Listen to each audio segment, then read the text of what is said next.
Hola, hola, ¿cómo están? Muy buenas tardes con todos. Que el Señor les bendiga y que el Señor nos bendiga a todos. Nuevamente nos conectamos hoy día martes. Hoy día es martes 2 de junio del año 2020. Ya tenemos 70 y tantos días de cuarentena. Ya vamos a llegar a la ochentena, o sea, una cuarentena multiplicada por dos. Desde la semana pasada comenzamos el estudio del libro de Apocalipsis desde el capítulo 1, aunque las semanas anteriores habíamos estado estudiando juntos los capítulos 2 y 3, pero como un estudio especial, el mensaje de Jesucristo a las 7 iglesias del Apocalipsis.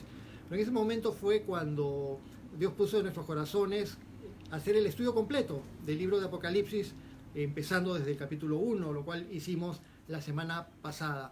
Muy buenas tardes, bendiciones para todos los que se están conectando en este momento, a las 5 de la tarde.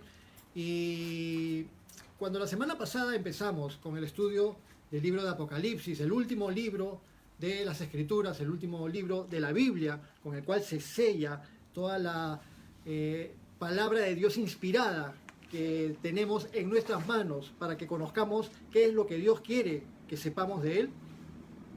La semana pasada empezamos con una introducción explicando acerca de diferentes detalles de cómo fue escrito, el trasfondo histórico, el autor, el apóstol Juan, y algunos detalles más del libro de Apocalipsis. Si alguien no pudo ver el mensaje que dimos la semana pasada, está ahí registrado en la página de Facebook de Gracia Calvary Chapel, también en Iglesia Cristiana Santo y Verdadero. Y también, por supuesto, en YouTube, en la página de YouTube, en YouTube, también con el nombre de Gracia, Calvary Chapel. Allí también ya está registrada y subida la prédica de la semana pasada. Allí hicimos esta introducción y la primera parte del capítulo 1 de Apocalipsis, los versículos del 1 al 8. En esa primera parte fue donde nuestro Señor Jesucristo presenta esta revelación, la revelación del libro de Apocalipsis, con un saludo del Dios Trino, Padre, Hijo y Espíritu Santo, a toda la cristiandad, que será finalmente la receptora de este mensaje. Y solamente vamos a recordar un par de cosas antes de entrar al estudio de lo que nos toca el día de hoy, la segunda parte de este capítulo 1. La palabra Apocalipsis significa revelación. Así que este no es un libro oculto, sino un libro revelado, manifestado, para que sepamos las cosas que van a suceder pronto. Eso le dijo nuestro Señor Jesucristo al apóstol Juan. Y además de eso, también en esa primera parte del capítulo 1, vimos que nuestro Señor Jesucristo nos da una promesa de bendición para todos los que lean y los que oigan las palabras de esta profecía. Y eso nos debe animar a quererla recibir, a quererla leer, a querer estudiarla, a querer profundizar acerca de lo que contiene este precioso libro, el libro de Apocalipsis. Y ahora sí, acompáñame por favor al libro de Apocalipsis, capítulo 1, desde el versículo 9 hasta el versículo 20, que es hasta la parte final de este primer capítulo de Apocalipsis. Vamos a entregarle nuestro estudio a nuestro Dios con una oración. Bendito Padre nuestro, te damos gracias, Señor. Te damos gracias siempre que nos permites reunirnos físicamente o por medio de las redes o por medio de las plataformas o por medio de los recursos que tú nos das. Y te damos gracias, Señor, porque tu palabra puede seguir siendo expuesta. Y te damos gracias, Señor, porque el libro de Apocalipsis es un libro que tu Hijo Jesucristo reveló al apóstol Juan para que la cristiandad reciba la información, esta revelación de las cosas que van a suceder pronto. Y nosotros, Señor, queremos animarnos a aferrarnos más fuertemente a ti, a tus promesas, a todo lo que tú quieres de nosotros, y que aquello que tú nos vas enseñando y aquello en lo cual tú nos vas permitiendo conocer la verdad acerca de las cosas que van a suceder, eso nos mueva a acercarnos más a ti y que nos mueva a querer tener una vida con la cual te agrademos principalmente, pero también por medio de la cual nos agrademos a nosotros mismos, por medio de una comunión íntima y personal contigo. Amado Dios, llénanos de tu Espíritu Santo, llénanos de esa sabiduría que viene de ti. te entregamos este estudio en el nombre de tu Hijo Jesús. Amén. Muy bien, ahora sí, Apocalipsis. Y esta segunda sección del capítulo 1 del libro de Apocalipsis, en las Biblias, en las traducciones que tenemos en la Reina Valera y en otras Biblias, en esta sección le ponen un título que dice Una visión del Hijo del Hombre. Ahora, pongámonos a pensar, si actualmente pudiéramos ver a nuestro Señor Jesucristo, ¿cómo te lo imaginarías? Es curioso, pero también es importante, que en los 4 evangelios, donde tenemos la historia del nacimiento, de la vida y del ministerio, la muerte y la resurrección de nuestro Señor Jesucristo y sus enseñanzas, prácticamente los datos biográficos de nuestro Señor Jesucristo, en los 4 evangelios no hay en ninguno de ellos una descripción física, un retrato hablado de nuestro Señor. Es decir, no podemos saber cuál era la estatura de nuestro Señor Jesucristo, no podemos saber si era delgado o era gordo. Intuimos que debió haber sido fuerte por el hecho de haber sido carpintero toda su vida, por la tremenda caja torácica que habrá tenido para poder hablar sus sermones a multitudes de miles de personas sin necesidad de equipos de audio o parlantes o equipos de sonido y algunas cosas más. Pero sin embargo no tenemos ninguna descripción, cómo era él, si era moreno, si era rubio, si tenía ojos azules, ojos negros, qué tipo de nariz tenía y diferentes cosas con respecto a una descripción física de él. Lo que tenemos en nuestros tiempos es una idea de cómo era el hombre judío promedio en esos tiempos, donde la mayoría usaba el pelo un poco crecido, porque la costumbre judía no era como la griega o la romana, que se cortaban el pelo, y todos los varones se dejaban crecer la barba. Entonces la típica imagen que tenemos de los varones de 30, 33 años de esa época eran con pelo un poco largo y con barba. Entonces siempre hemos tenido así los retratos de Jesucristo, el hombre con pelo largo, con barba, y así es como figura en todas las películas de Jesús y también como figura en todas las estampitas, en todos los cuadros, y la gente ya se ha idealizado esa figura de Jesucristo. Pero debe haber una razón poderosa por la cual nuestro Dios no quiso que hubiera una descripción exacta, una descripción física de nuestro Señor Jesucristo. Y esa razón, de hecho, la más importante es que Dios no quiere que nos hagamos imágenes con fines de culto de nada, de lo que está en el cielo, ni en la tierra, ni debajo de la tierra. Entonces, para no idolatrar una imagen física de nuestro Señor Jesucristo, no hay descripción de Él en las Escrituras. Sin embargo, aquí en el libro de Apocalipsis, en el capítulo 1, en la segunda parte, es en el único lugar de la Biblia donde podemos realmente encontrar una descripción de cómo es nuestro Señor Jesucristo visto, glorificado por el apóstol Juan. Entonces vamos allí. Apocalipsis capítulo 1, versículo 9. Y dice, yo Juan, vuestro hermano y copartícipe vuestro en la tribulación, en el reino y en la paciencia de Jesucristo, estaba en la isla llamada Patmos, por causa de la palabra de Dios y el testimonio de Jesucristo. Primeramente reafirmamos que es el apóstol Juan el autor de este libro. Él mismo se menciona en el versículo 1, en el versículo 4 y ahora también en el versículo 9. Esa es la prueba interna de la autoría del apóstol Juan. Y él se menciona como copartícipe nuestro en la tribulación, en el reino y en la paciencia de Jesucristo. Es decir, Juan se iguala y se solidariza con su audiencia, con los receptores de esta profecía. Y es porque cuando Juan dice copartícipe vuestro en la tribulación, es porque él sabe que todos los que siguen a Jesucristo experimentarán pruebas y situaciones difíciles, pero Dios siempre estará con nosotros durante el tiempo de las aflicciones que pudiéramos tener. No existe absolutamente nada mejor ni nada más glorioso que seguir a Jesucristo.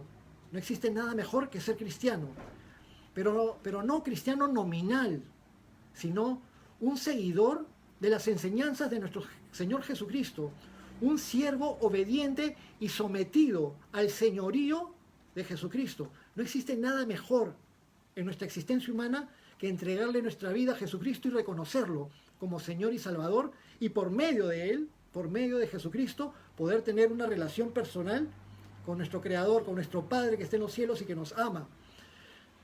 Pero que tengamos una relación personal con Dios por medio de su Hijo Jesucristo, no significa que el creyente cristiano esté exento de pasar por dificultades en sus vidas.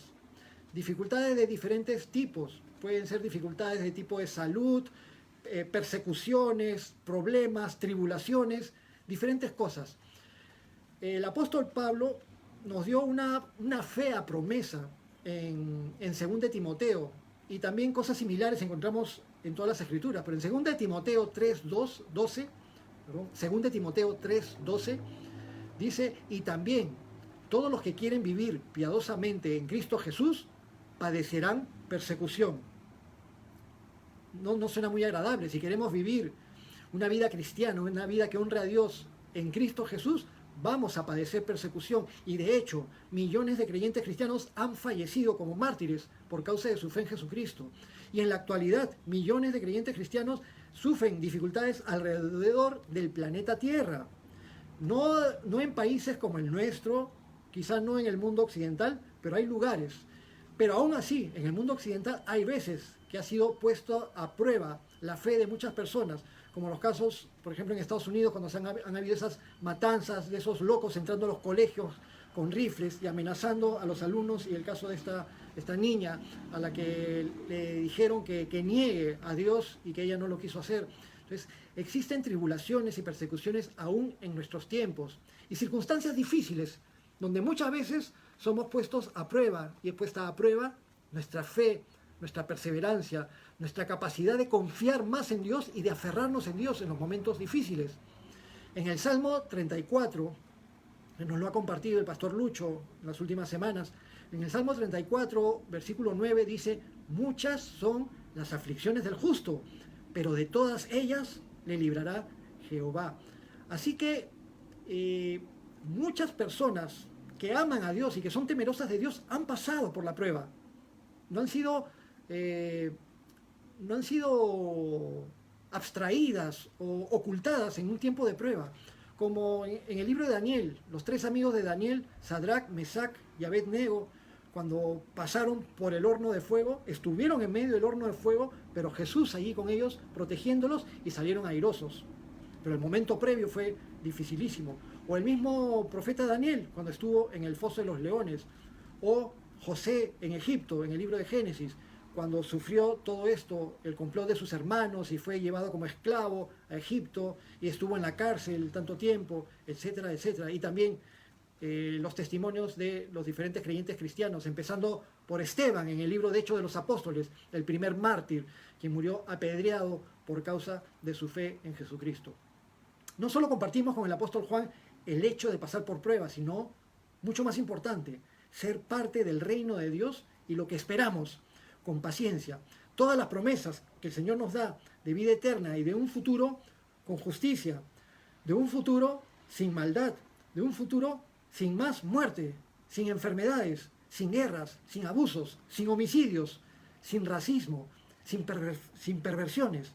Es lo que espera a todos aquellos que tienen hambre y sed de justicia, aquellos que aman a nuestro Señor Jesucristo. Él nos lo ha prometido.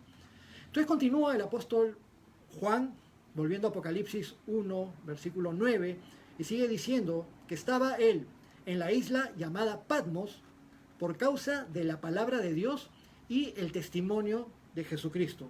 Entonces, en esta isla llamada Patmos, una isla griega que se encuentra en el mar Egeo, si ustedes agarran sus mapitas de las costas de Asia Menor y de Grecia, y frente a Asia Menor, frente a las costas de Éfeso, ahí está una isla pequeña llamada Patmos, y que en la época del apóstol Juan era utilizada por el Imperio Romano como una isla prisión, como en Estados Unidos fue usado Alcatraz, o como acá en el Perú, en el Callao, la isla del Frontón, la isla de Patmos, ahí en el Imperio Romano, y fue a donde el emperador Domiciano desterró, mandó como prisionero al apóstol Juan.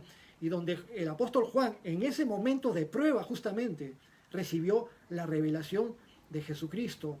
Y el mismo apóstol lo menciona, dice, yo estaba en la isla de Patmos por causa de la palabra de Dios.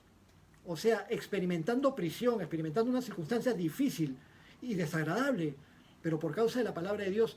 Y porque el apóstol Juan fue fiel al pasar por esta prueba, es que el Señor Jesucristo se le revela y le manifiesta algo tan importante como este libro de Apocalipsis.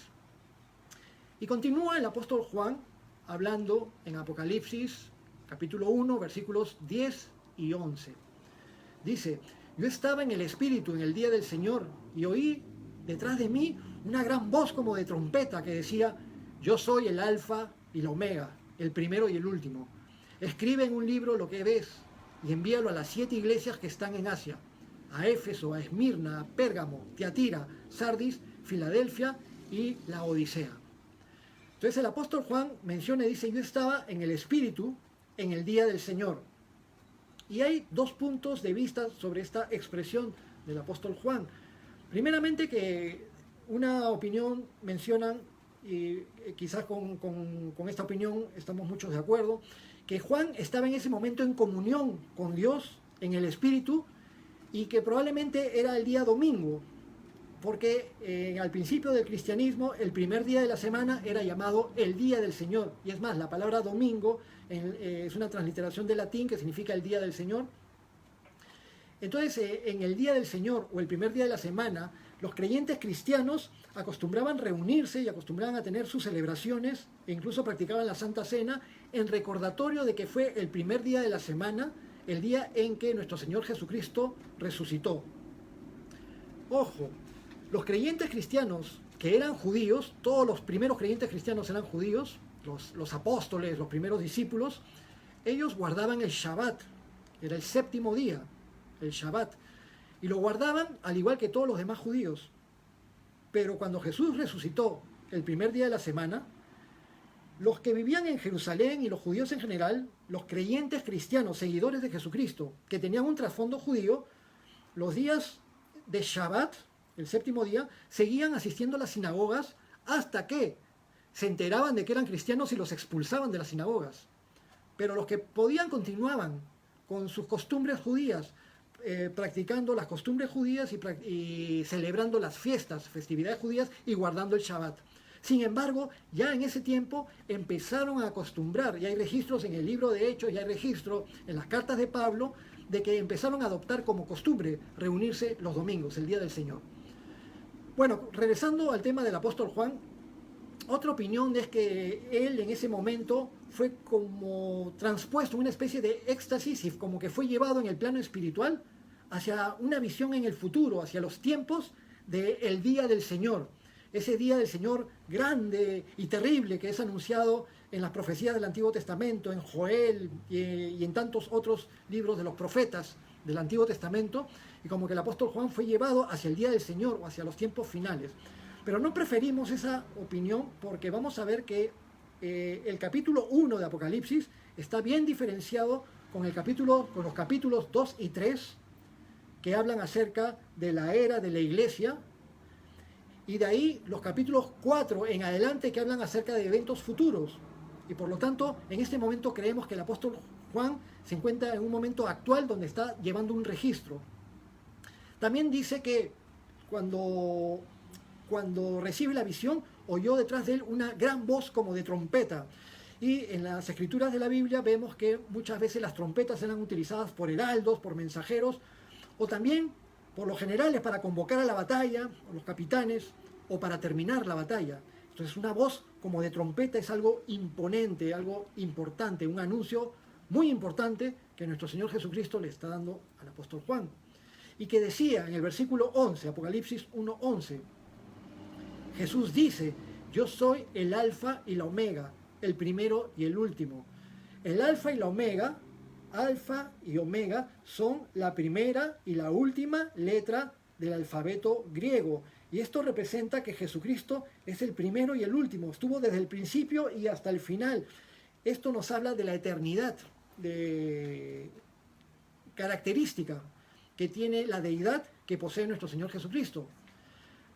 pudo haber sido la primera letra y la última letra del alfabeto hebreo, pero Dios no quiso que fuera así. El Apocalipsis fue escrito en griego, al igual que todos los libros del Nuevo Testamento. No hay fundamento serio que pueda demostrar que algún libro del Nuevo Testamento haya sido escrito en hebreo. Por algo el Señor lo permitió así. Entonces, Jesucristo no se manifiesta como el Aleph y el Taf, que son las letras en hebreas, pero podría haberlo manifestado así, sería lo mismo, o como la A y la Z, el primero y el último. Y es porque el mensaje es mucho más importante que el alfabeto o que el idioma. Nosotros no idolatramos idiomas.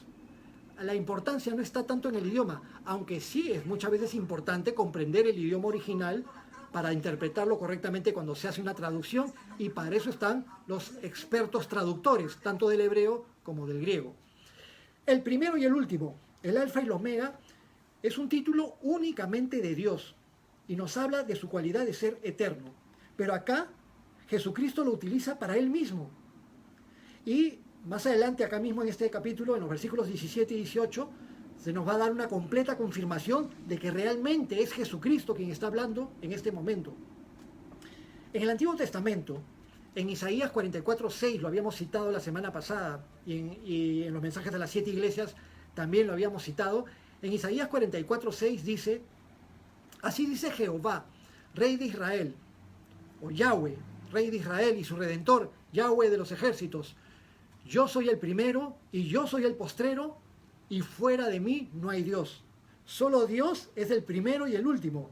Solo el Padre es el primero y el último. Solo el Hijo es el primero y el último. Solo el Espíritu es el primero y el último. Y continúa el apóstol Juan citando a nuestro Señor, hablando en el versículo 11, donde Jesús le dice al apóstol Juan, Apocalipsis 1:11 es el final: escribe en un libro lo que ves, escribe lo que ves, y envíalo a las 7 iglesias que están en Asia, a Éfeso, Esmirna, Pérgamo, Tiatira, Sardis, Filadelfia y la Odisea. Entonces, cuando Jesús le dice al apóstol Juan que escriba lo que está viendo, es una clara referencia a la visión que está teniendo en este momento el apóstol Juan, o en ese momento, cuando en el día del Señor escuchó una voz como de trompeta y se giró y escuchó esta voz que le hablaba: escribe lo que ves. Y el destinatario, estas 7 iglesias, las 7 iglesias que lo hemos mencionado tanto la semana pasada como todo el tiempo, esas 9 semanas que duró el estudio del mensaje de Jesucristo a las 7 iglesias de Apocalipsis, que se encuentran en el capítulo 2 y 3, y que no lo vamos a ver la próxima semana, porque ya lo hemos visto antes. Y aquellos que no lo pudieron ver, todos esos 7 mensajes, o los mensajes de Jesucristo a las 7 iglesias contenidos en ese estudio, están acá en la página de Facebook de Gracia Calvary Chapel, y también están en el canal de YouTube de Gracia de Calvary Chapel, así que pueden retomarlo y pueden verlo. Pero una vez más mencionar que estas 7 iglesias representan a la totalidad del cristianismo. 7 es el número de aquello que está completo, y aunque 7 muchas veces lo refieren como el número de la perfección, siempre decimos que estas iglesias estaban lejos de ser perfectas, pero que en conjunto estas 7 iglesias representan a la plenitud del cristianismo, con sus virtudes y con sus defectos. No representan a un grupo o a una organización religiosa específicos o determinados, representan a la cristiandad. Continúa el apóstol Juan. Vamos a los versículos del 12 al 15. Acompáñenme, por favor, Apocalipsis, capítulo 1, versículos 12 al 15.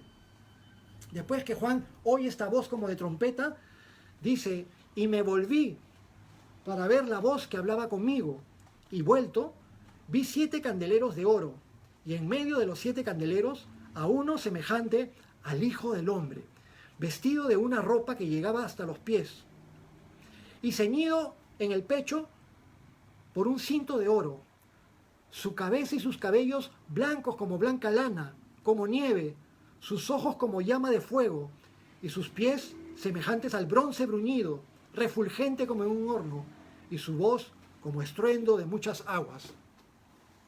Entonces, estos versículos describen una figura de Jesucristo con mucho simbolismo, pero es lo que el apóstol Juan vio y lo que el apóstol Juan trata de describir en sus propias palabras, aunque quizás, de hecho, lo que él vio era indescriptible, porque fue una visión maravillosa, la visión de nuestro Señor Jesucristo glorificado.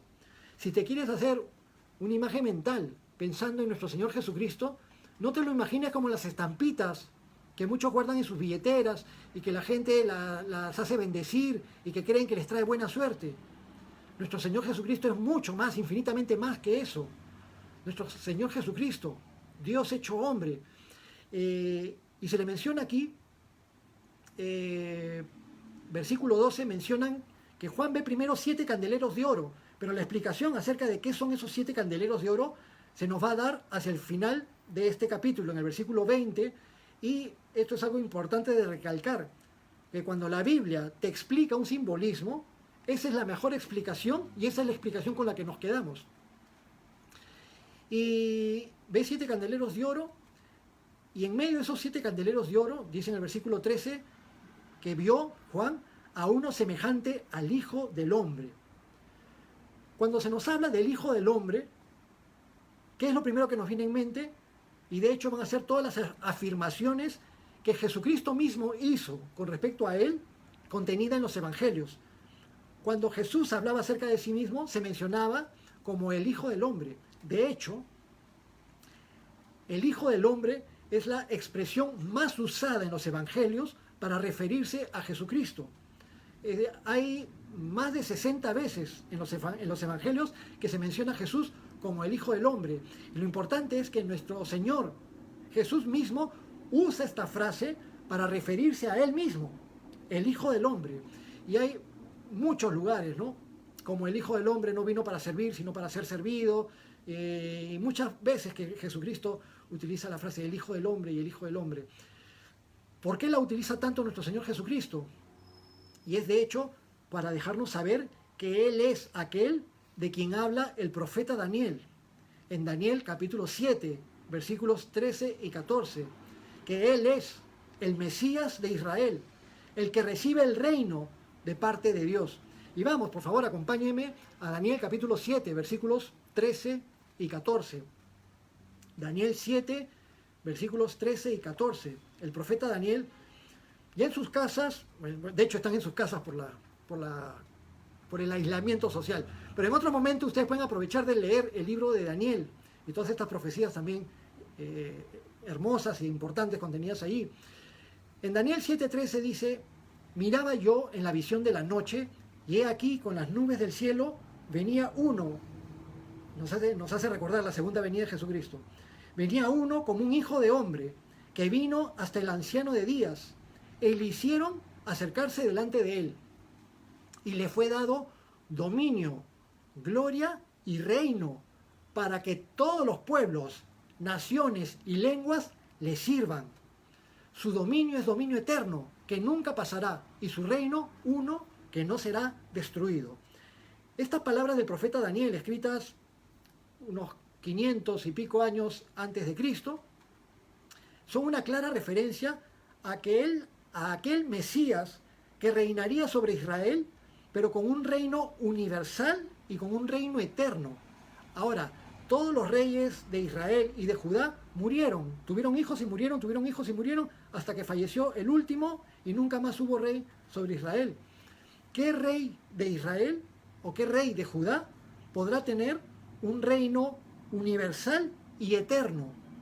Un ser humano común y corriente podría tener un reino eterno, pero el Hijo de Dios, aquel que vino, murió, resucitó, y aquel que vendrá por segunda vez, cuando venga a reinar con gloria y poder, Él reinará por siempre, por toda la eternidad. Y Jesucristo hace referencia a ello, mencionándose a sí mismo continuamente como el Hijo del Hombre. Por eso es tan importante que acá en el libro de Apocalipsis, en la introducción, Él haga referencia a sí mismo como el Hijo del Hombre. Continuemos con Apocalipsis 1:13. Y en medio de los candeleros, a uno semejante al Hijo del Hombre, vestido de una ropa que llegaba hasta los pies y ceñido por el pecho con un cinto de oro. Y estos ropajes nos hacen vislumbrar la condición que tiene nuestro Señor Jesucristo de ser nuestro gran sumo sacerdote, pero no un sumo sacerdote como descendiente de la tribu de Leví, porque Jesús no era descendiente de la tribu de Leví, sino descendiente de la tribu de Judá. ¿Y cómo alguien descendiente de la tribu de Judá podía tener el sacerdocio, si el sacerdocio había sido dado únicamente a los descendientes de Aarón? Pero el autor de la carta a los hebreos nos lo explica muy bien, de que antes de Aarón y antes que se escriba la ley, ya existía un sacerdocio, el sacerdocio de Melquisedec, en el libro de Génesis, capítulos 14. Y según este sacerdocio de Melquisedec, nuestro Señor Jesucristo recibe un sacerdocio eterno para favorecer a todo ser humano que se arrepienta, que pida perdón y que acepte la salvación y el señorío de nuestro Señor Jesucristo, para que Dios interceda por nosotros ante Dios y para hablarnos de parte de Dios, el único sumo sacerdote quien con su muerte abrió el velo del templo y nos da entrada al trono del Padre, por lo cual todos los que creemos en Jesucristo podemos orar con libertad diciendo: Abba, Padre, Padre nuestro que estás en los cielos, porque ahora sí podemos tener comunión directa con el Padre, porque hay un solo mediador entre Dios y los hombres, Jesucristo hombre.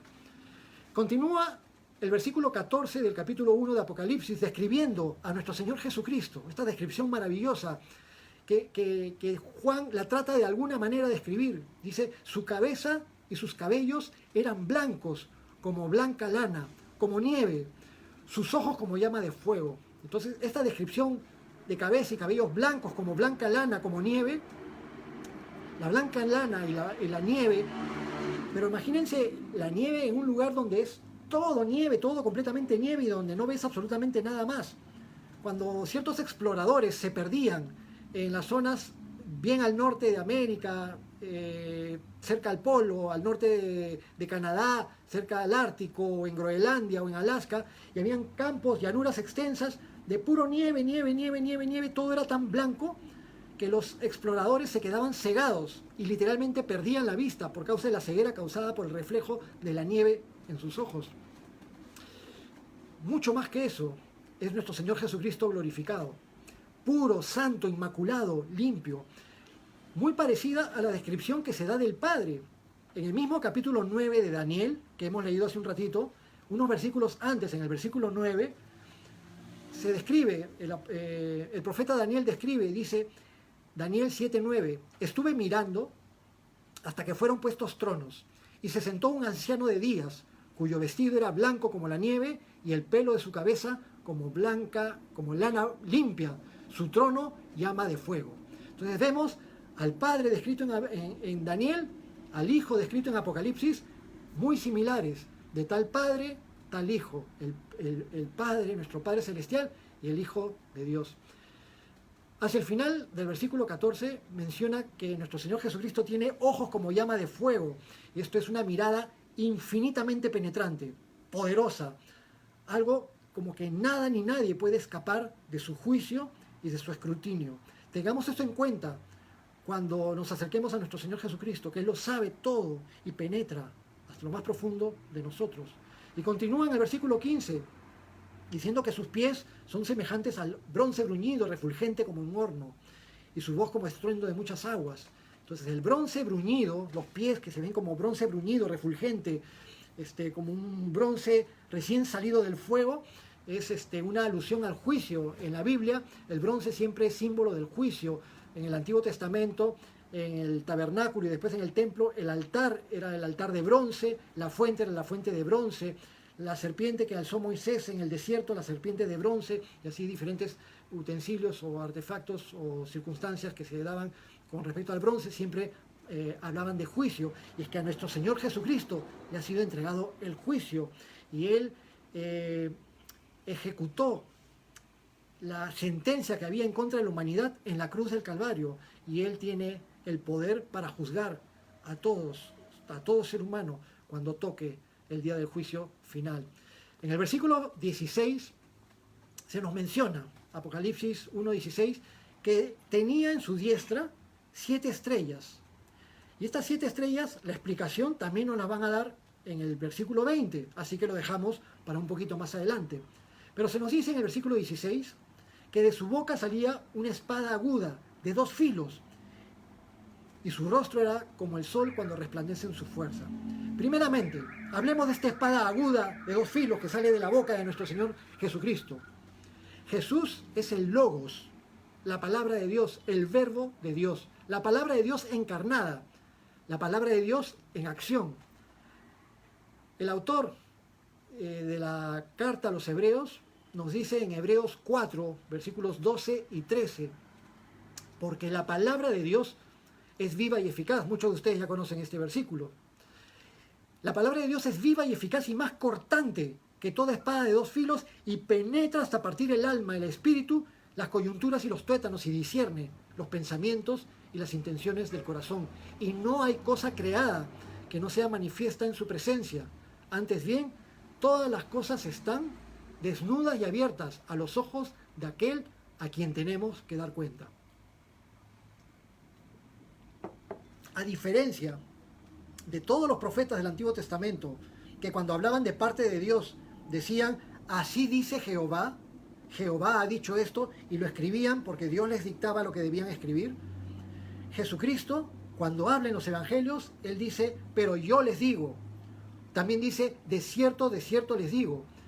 Y lo que Jesús habla es directamente palabra de Dios. La palabra de Jesús es palabra de Dios. En cambio, la palabra de los profetas es palabra dictada por Dios a los profetas. Y ellos dicen, así ha dicho Jehová.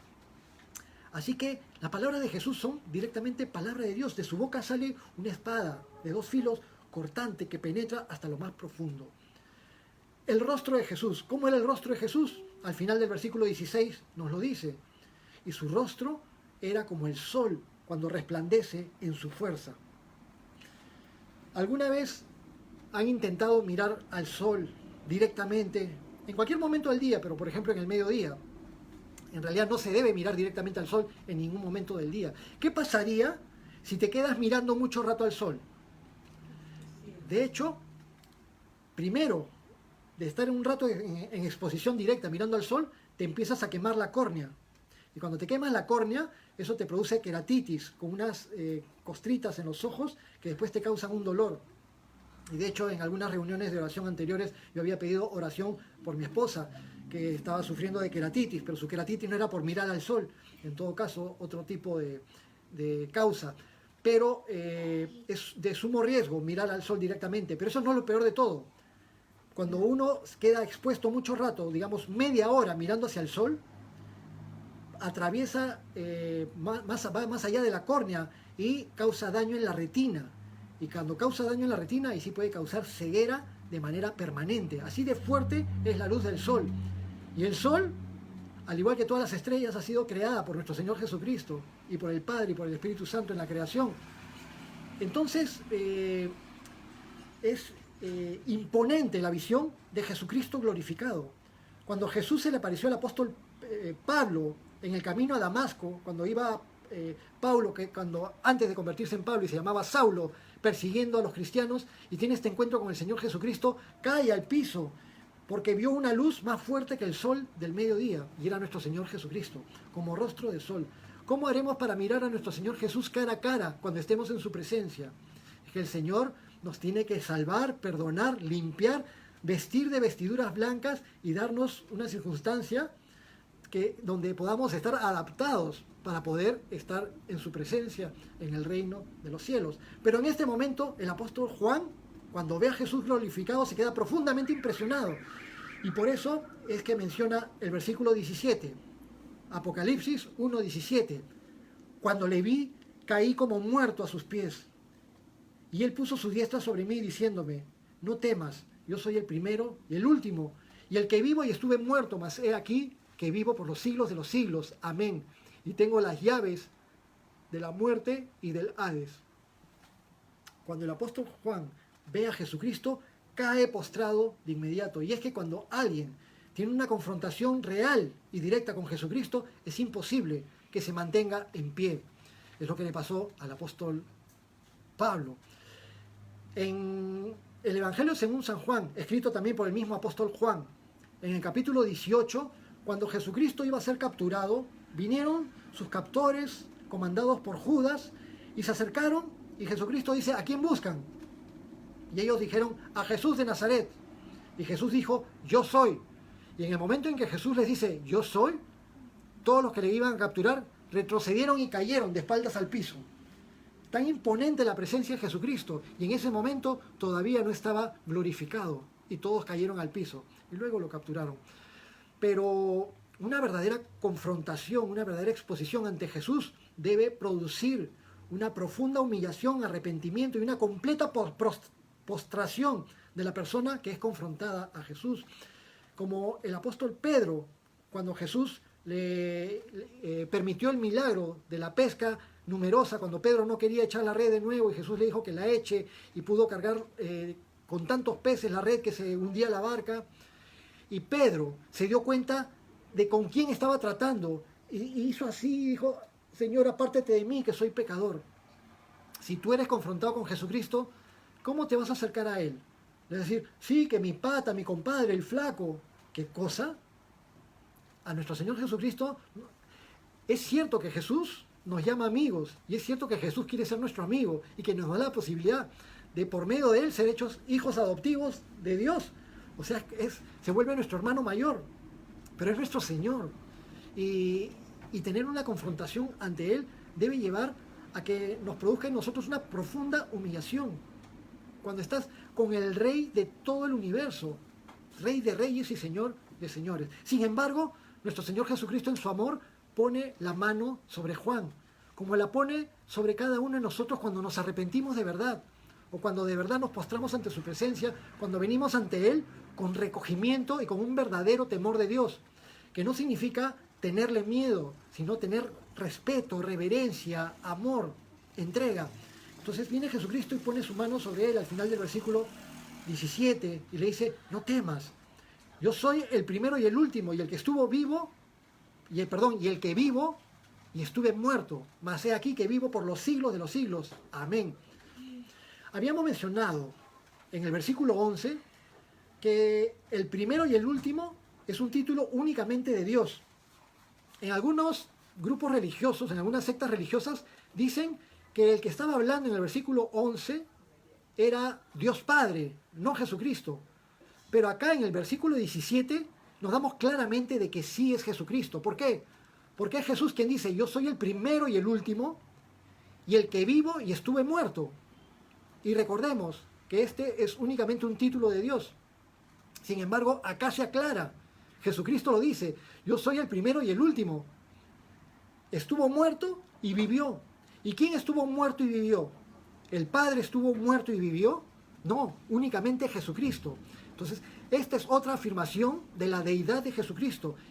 Y hermanos, seamos muy firmes cuando se trata de hablar acerca de la naturaleza de nuestro Señor Jesucristo.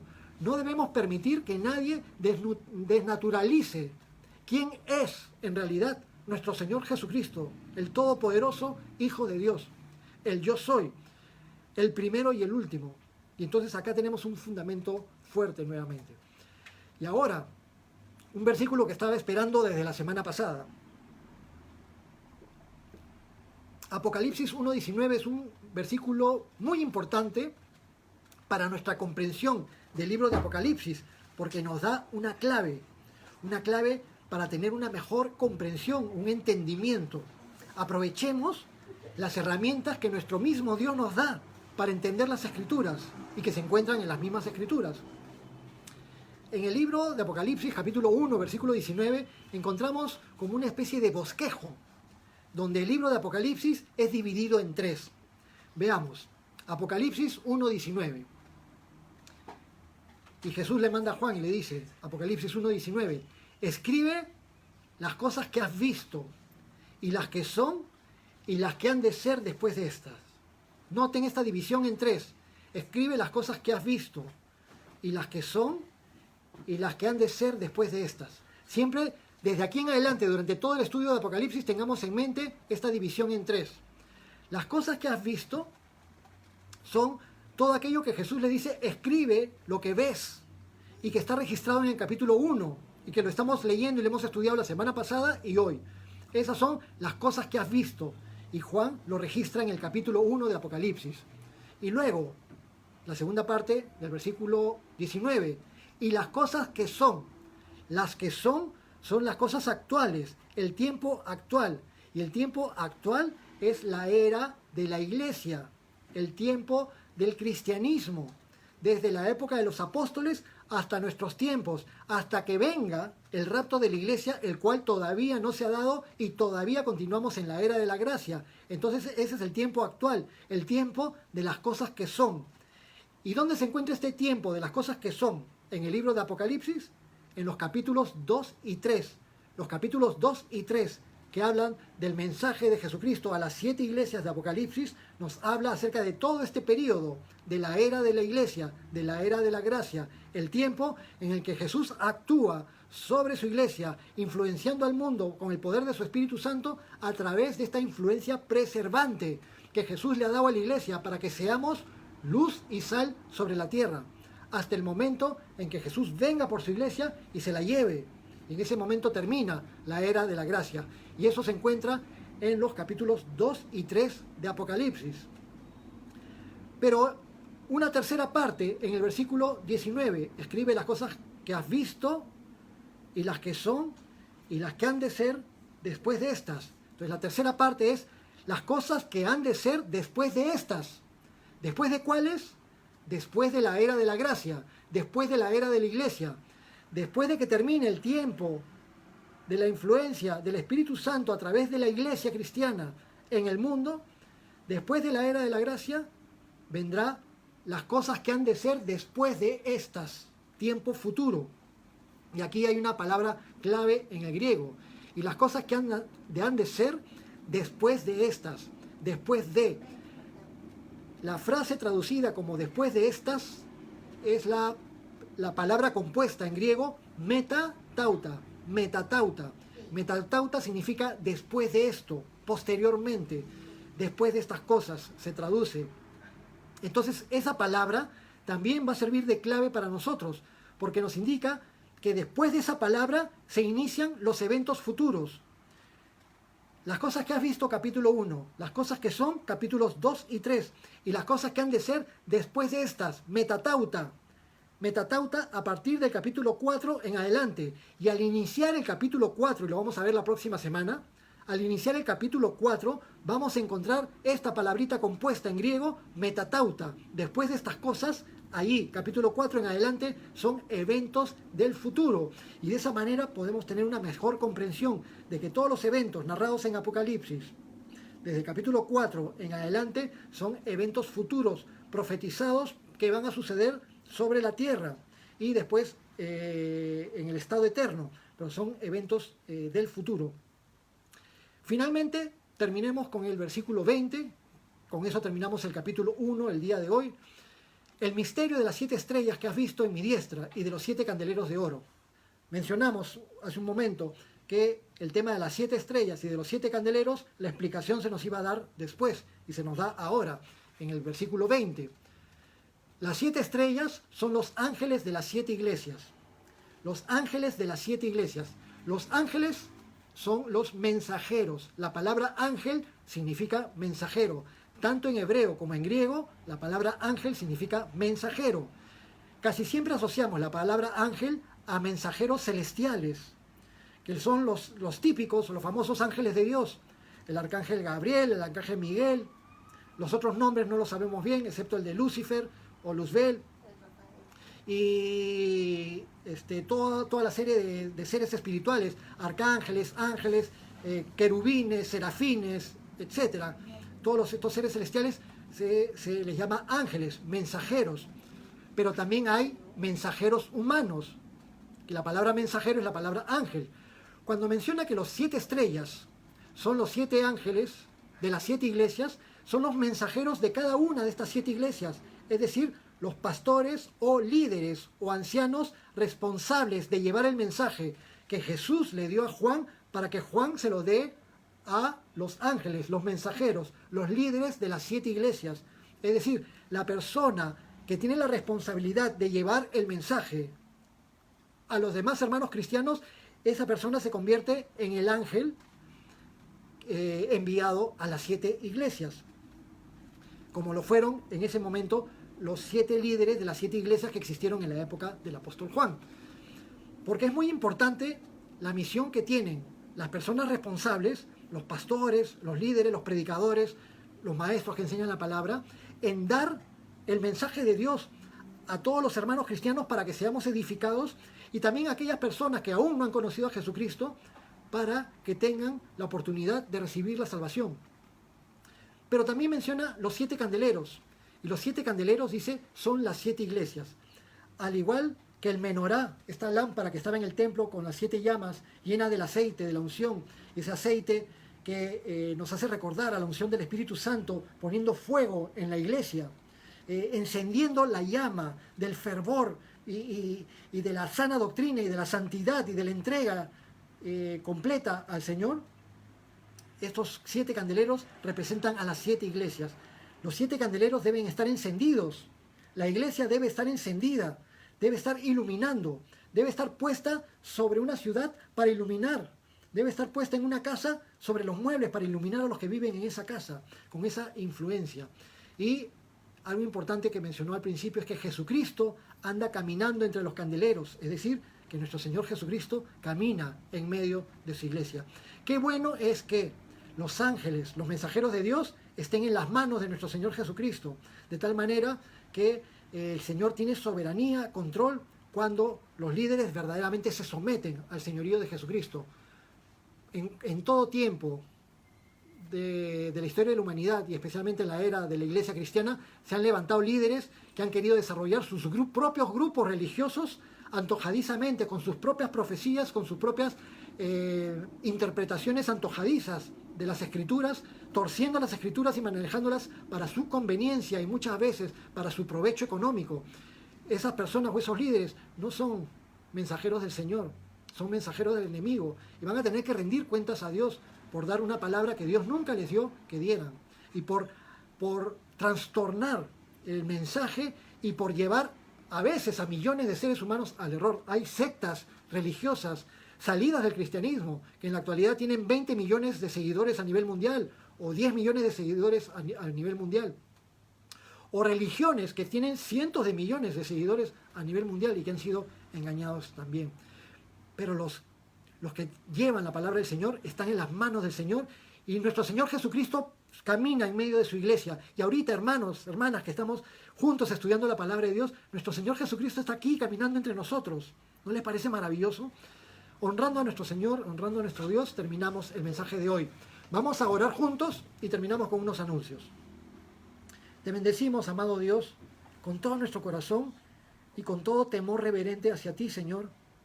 Tú eres nuestro Dios, eres nuestro Padre, y por medio de tu Hijo Jesucristo nos has permitido que lleguemos a ti, porque nos amas y no nos has cerrado el camino, sino que más bien nos has abierto el camino hacia ti.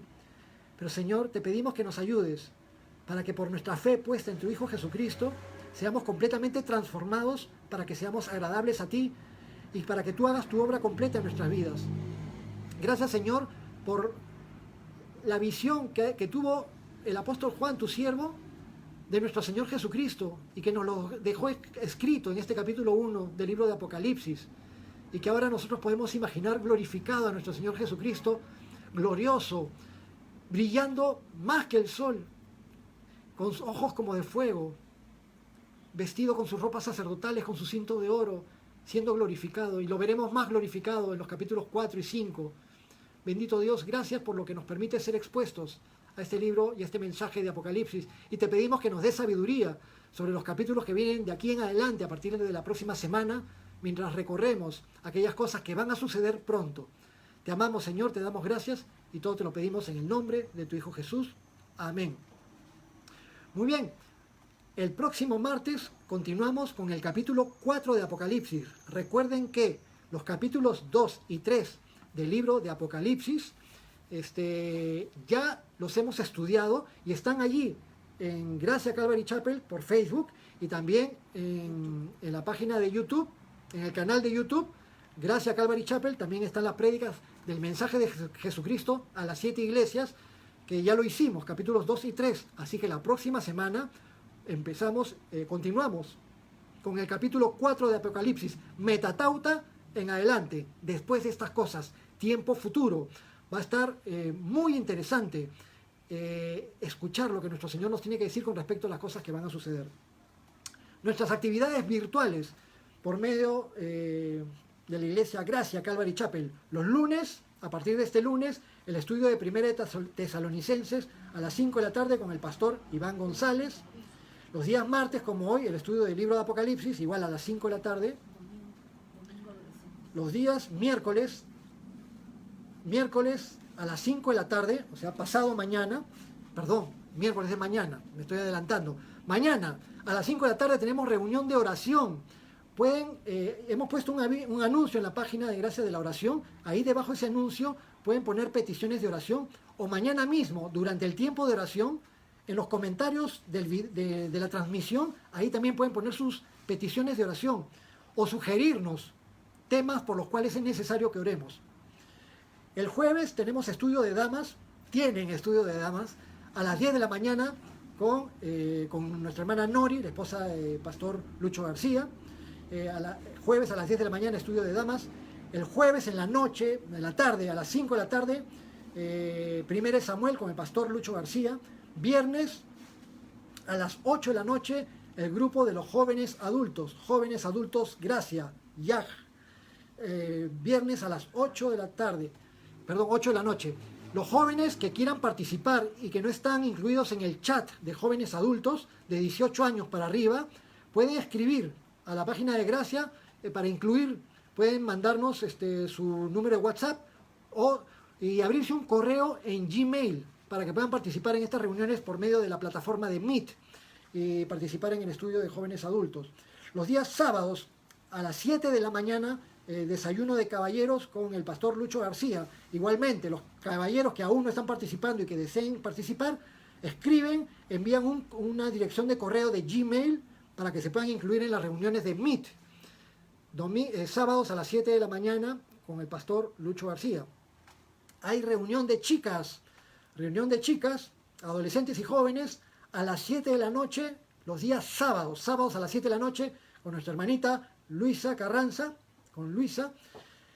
Los domingos, a partir de las 10 de la mañana, tenemos el tiempo de alabanza con el pastor Iván y luego la enseñanza con el pastor Lucho García, nuestro servicio dominical, domingo en la mañana a partir de las 10. Y el domingo a las 4 de la tarde hay escuela dominical con Luisa Carranza. En simultáneo hay también el domingo a las 4 de la tarde, hay dos reuniones. Una es de escuela dominical y la otra reunión es la reunión de adolescentes con Mauricio Dávila. Y esta reunión de adolescentes son los domingos a las 4 de la tarde. Nuestro hermano Salvador también está llevando una reunión con los chicos, con los jóvenes, pero solamente varones. Reunión de jóvenes varones, pero no me acuerdo ahorita el horario, pero esténse al tanto porque lo vamos a anunciar también. Está puesto, por ahí está publicado en algún lado, ya vamos a verlo. Muy bien, esas son todas las actividades durante la semana. Sigamos conectados, sigamos glorificando al Señor y que el Señor nos ayude en este tiempo que queda por delante. Bendiciones a todos y nos seguimos viendo pronto. Bendiciones.